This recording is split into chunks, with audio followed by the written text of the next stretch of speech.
alam kung gaano ba kahirap ang buhay ng pag-iisip na dati kong pinapangarap ngayon. At nandirito ng takin na nilalasap ako'y nakapagsabi ng nako napakasaklap sa bawat pawis at dugo na aking inaalay. Kahit pa isang pa ako na ay nasa bukay at aking tinitiis, malayo man ako sa aking pamilya dahil lahat ng to ay para sa kanila. Ngayong ako ay nandirito, tinatahak ko na kahit gaano pa kahirap aking kinakaya. Mga trabaho mabigat, baliwala na sa'kin kasi halos araw-araw ito aking gawain. Ang akala ng iba pagsiman ka ikay sagana, ang di nila alam sa likod nito ay pagdurusa, pangungulila sa pamilya, pangangamba at pagtitiis na ang tanging puhunan to ay ang aking dugo at pawis. Di makatulog na maayos, nagiligaling ang aking utak. Tinatanong ang sarili kung bakit ko ba to tinahak ang trabahong ganito, ba't ba to napili ko? Siguro'y dahil nga sa pera kaya ako ay nagsasakripisyo para maiahon sa kahirapan ng aking pamilya. Tinitiis ko lahat ng hirap dahil mahal ko sila.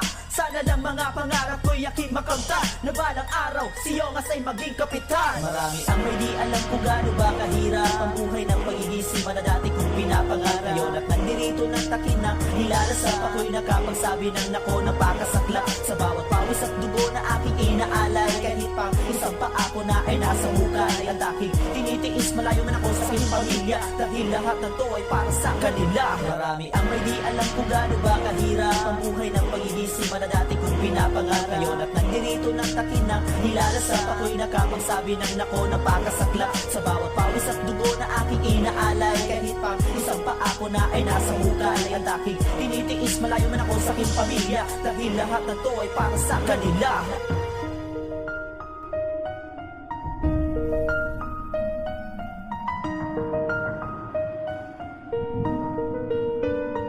So yun lang mga idol, bye!